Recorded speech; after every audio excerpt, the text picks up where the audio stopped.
General formula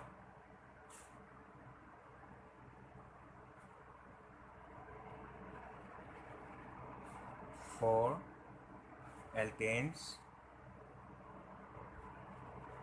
alkenes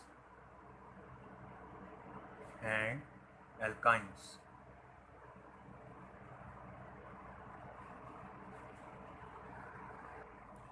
हम शुरू करते हैं, साथ साथ समझ आ जाएगा।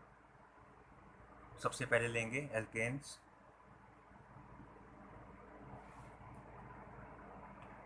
एल्केन्स उन कार्बन चेन्स को बोलते हैं जिसमें सिर्फ सिंगल बॉन्ड होता है, जिसमें कार्बन एटम्स के बीच सिंगल बॉन्ड हो, उसको बोलते हैं एल्केन्स।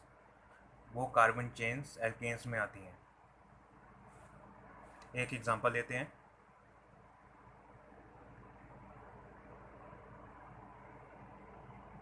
चार कार्बन एटम्स लिए। सबसे पहले H पूरे करेंगे।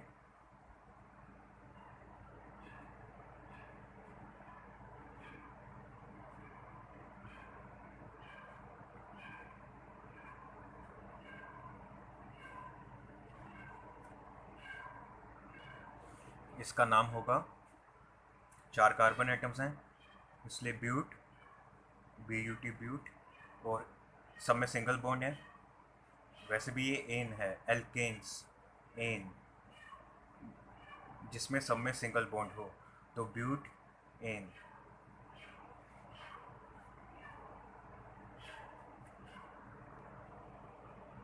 अब इस कार्बन कंपाउंड को हम एक और फॉर्म में लिख सकते हैं।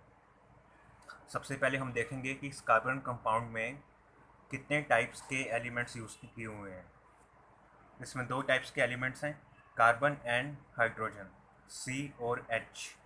तो हम इसको लिख लेंगे C एंड H। और अब हम देखेंगे इसमें कितने C हैं, कितने कार्बन एटम्स हैं और कितने H हैं, कितने हाइड्रोजन एटम्स हैं। 1 2 3 4, 4 C हैं, तो C के साथ नीचे हम 4 लिखेंगे।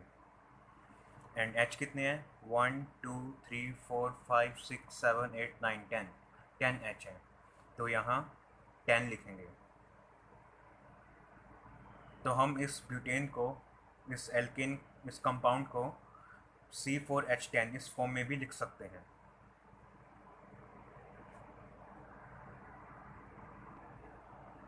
अब हमने देखा कि इसमें, इस कंपाउंड में जितने भी कार्बन एटम्स हैं उसमें हाइड्रोजन एटम्स उसके डबल से दो ज़्यादा हैं। मतलब इसमें अगर 4 कार्बन एटम्स हैं, 4 कार्बन एटम्स हैं, तो जो हाइड्रोजन एटम्स होंगे वो इसके डबल से, 4 के डबल से दो ज़्यादा होंगे। 4 का डबल 8, इससे दो ज़्यादा 10, 10। जितने भी एल्केन्स में कार्बन एटम्स होते हैं उसमें साथ में हाइड्रोजन एटम्स उसके डबल से दो ज़्यादा होते हैं। अगर कार्बन एटम्स हुए 3, तो हाइड्रोजन एटम्स होंगे उसके डबल से, 3 के डबल से दो ज़्यादा। 3 का डबल हुआ 6, उससे दो ज़्यादा 8।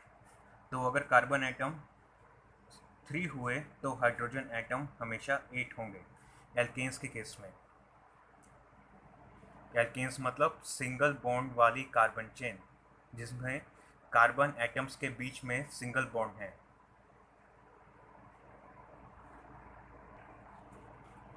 फॉर एग्जांपल, इसी एल्केन्स के केस में ही अगर कार्बन एटम 2 हुए तो हाइड्रोजन एटम होंगे इसके डबल से दो ज़्यादा। 2 का डबल, 2 का डबल 4, 2 2 ज़ा 4, इससे दो ज़्यादा 6।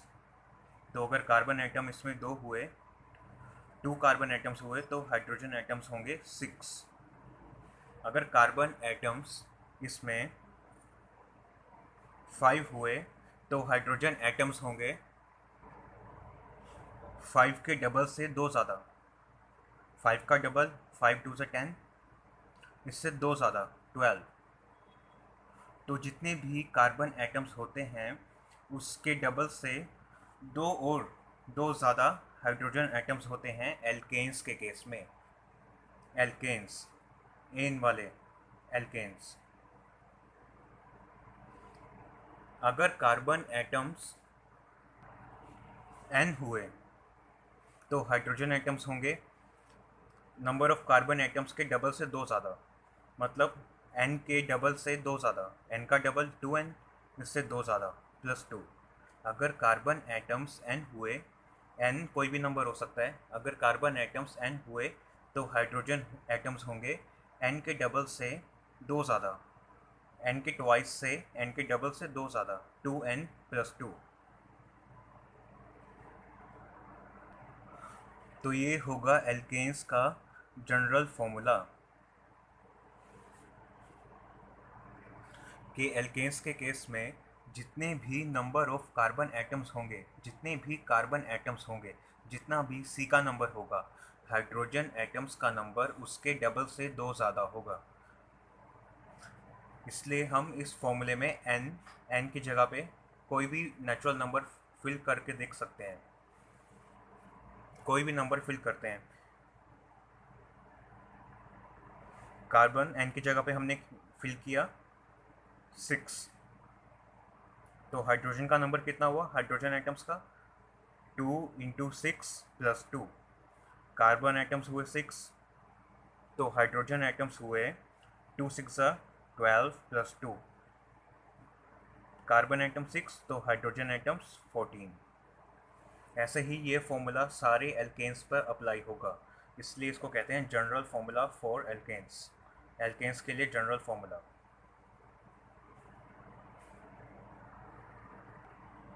कभी भी आपको इस फॉर्म में कुछ दिया हो, C4H10, C5H12 या समथिंग, इस फॉर्म में कोई भी कंपाउंड दिया हो, अगर उस पर ये फॉर्मूला अप्लाई हो रहा है, अगर कार्बन एटम्स इसमें, जितने भी इसमें कार्बन एटम्स हैं उसमें साथ में हाइड्रोजन एटम्स उसके डबल से दो ज़्यादा हैं, तो इससे समझ जाएंगे कि ये जो कंपाउंड दिया है ये एल्केन है।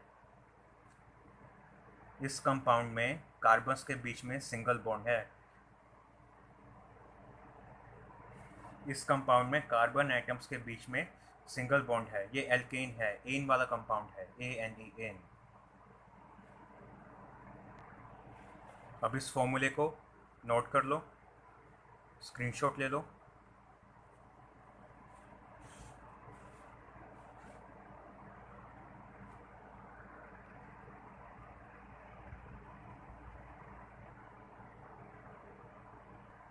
अब हम करते हैं एल्कीन्स की बात।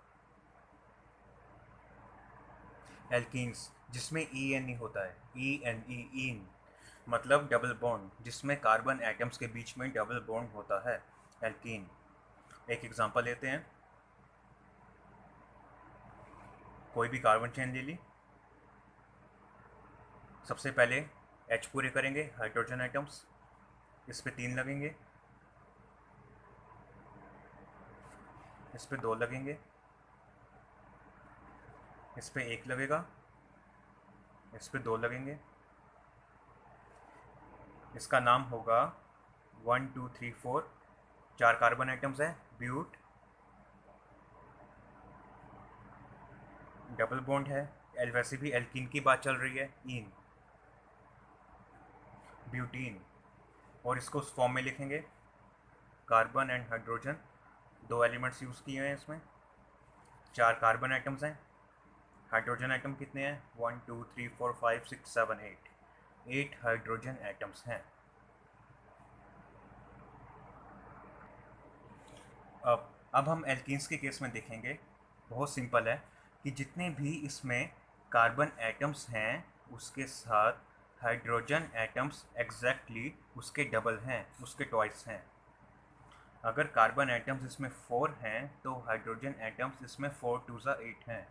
अगर कार्बन एटम्स इसमें 5 होते तो हाइड्रोजन एटम होते 5 2 10। सिंपली हाइड्रोजन एटम्स इसके डबल होंगे, कार्बन एटम्स के डबल होंगे एल्कीन्स के केस में। कार्बन एटम अगर 6 होते तो हाइड्रोजन एटम 12 होते। इस ऐसे ही कार्बन एटम्स अगर n होते, n कोई भी नंबर हो सकता है, तो हाइड्रोजन एटम उसके डबल होते, 2n। कार्बन एटम्स अगर इसमें एल्कीन्स के केस में n होंगे तो हाइड्रोजन एटम्स उसके साथ उसके डबल होंगे 2n। सिंपल एक कार्बन कंपाउंड में कार्बन चेन में एल्कीन्स वाली डबल बॉन्ड वाली कार्बन एटम अगर n होंगे तो हाइड्रोजन एटम उसके साथ 2n होंगे, उसके डबल। बहुत सिंपल है। ये हुआ एल्कीन्स के लिए जनरल फॉर्मूला CnH2n। एल्केन्स के लिए था CnH2n + 2। वैसे ही एल्कीन्स के लिए होगा CnH2n। इसको नोट कर लो, आराम से देख लो।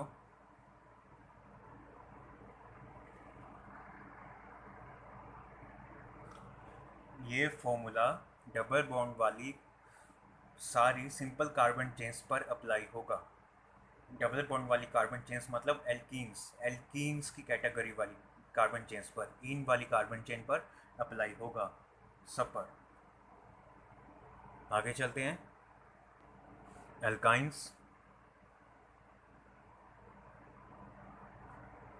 एल्काइंस मतलब ट्रिपल बॉन्ड वाली कार्बन चेन्स। एक एग्जांपल लेते हैं। 4 कार्बन आइटम्स ले लिए हमने अपनी मर्जी से। सबसे पहले H पूरे करेंगे।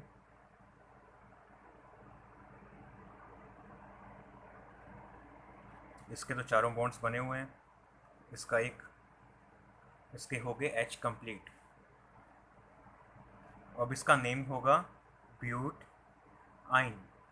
4 कार्बन आइटम्स हैं इसलिए ब्यूट।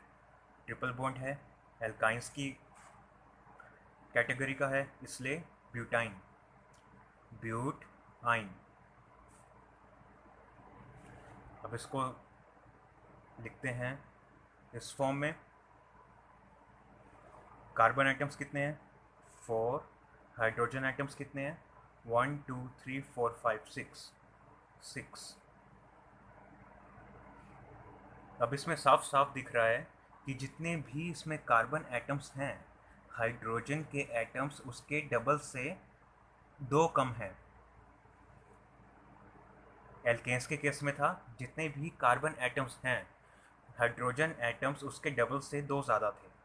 एल्कीन्स के केस में था जितने भी कार्बन एटम थे, हाइड्रोजन एटम उसके डबल थे।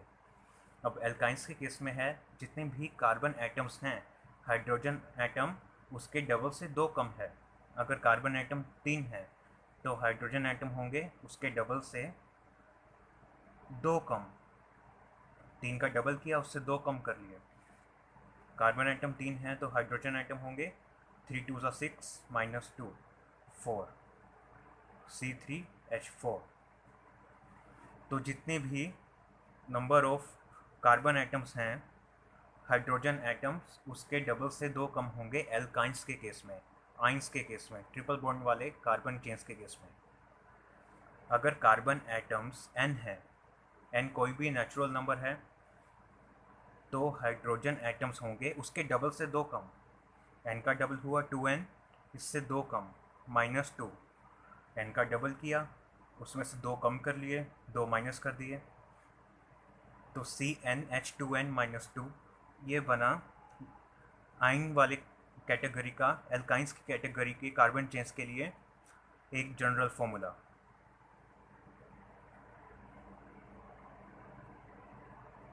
अगर कार्बन एटम्स 6 होते तो हाइड्रोजन एटम इसमें कितने होते? 2 × 6 -2।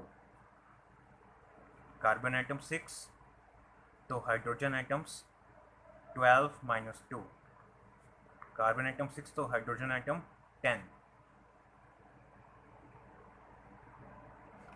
इसको देख लो अच्छे से।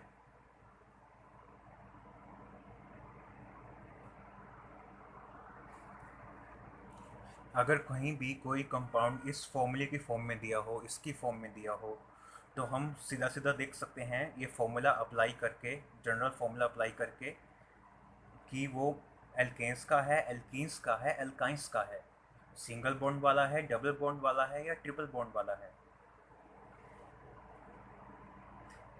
कार्बन एटम्स के नंबर को और हाइड्रोजन एटम्स के नंबर को कंपेयर करके।